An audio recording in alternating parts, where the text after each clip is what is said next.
Hello guys, আসসালামু আলাইকুম। সবাই কেমন আছেন? আশা করি সবাই অনেক ভালো আছেন। তো এরকম ফটো এডিট করতে হলে আপনাকে একটা অ্যাপ্লিকেশন ডাউনলোড করতে হবে, যেটার লিঙ্ক আমি ডিসক্রিপশন বক্সে দিয়ে রাখবো। তো অ্যাপটি ওপেন করার পরে আপনাকে প্লাস আইকনে ক্লিক করে আপনাকে একটা ফটো সিলেক্ট করতে হবে। তো আপনি একটা ফটো সিলেক্ট করার পর আপনি এখানে নিচে দেখতে পারবেন অনেকগুলো টুলস। তো এখানে আপনি দেখতে পারবেন অ্যাড ফটো। তো আপনি একটু দেখতে পাবেন এখানে অ্যাড ফটো। তো আপনি এখানে অ্যাড ফটোতে ক্লিক করা, তো আপনাকে অ্যাড ফটোতে ক্লিক করে আপনার একটা পছন্দের ফটো সিলেক্ট করতে হবে। তো পছন্দের ফটোটি সিলেক্ট করে ভালোভাবে বসিয়ে নিন। তো বসিয়ে নেওয়ার পর আবার আপনাকে অ্যাড ফটোতে ক্লিক করে আরেকটা ফটো সিলেক্ট করতে হবে। তো এটা ফটো সিলেক্ট করার পর আপনি এটাকে ভালোভাবে ক্রপ বা ভালোভাবে বসিয়ে নিন, ভালোভাবে কাস্টমাইজ করুন। তো এটা কাস্টমাইজ করার পর আবার আপনাকে গ্যালারিতে ক্লিক করতে হবে। তো আপনাকে অ্যাড ফটোতে ক্লিক করে আপনাকে একটা কালার কেটিং টেমপ্লেট সিলেক্ট করতে হবে।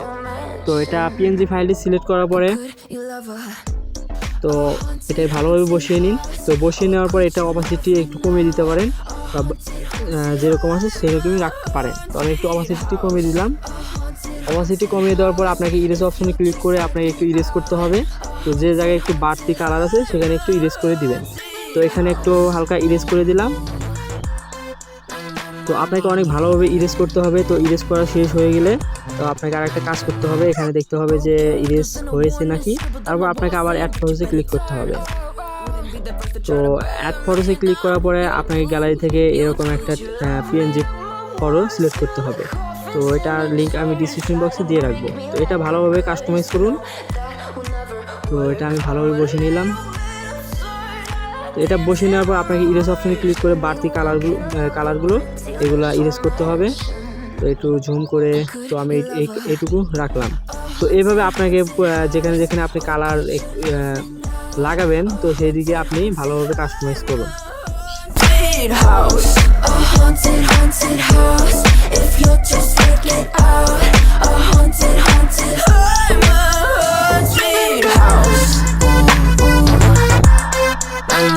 তো আপনাকে আবার অ্যাড ফটোতে ক্লিক করে আপনাকে একটা কালার পিএনজি সিলেক্ট করতে হবে, যেটা লিঙ্ক আমি ডিসক্রিপশন বক্সে দিয়ে রাখবো।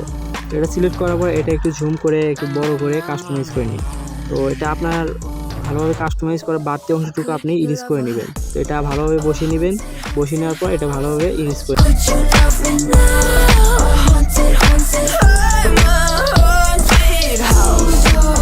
তো ইরেজ করার পরে আবার আপনাকে অ্যাড ফটোতে ক্লিক করতে হবে।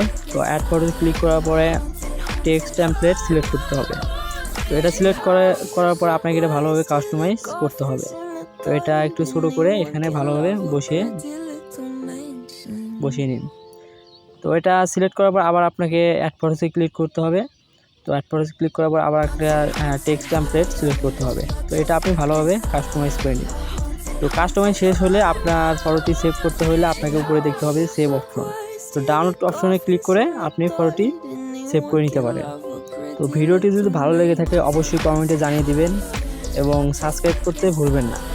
তো এই ছিল আজকের ভিডিও। সবাই ভালো থাকবেন। আসসালামু আলাইকুম।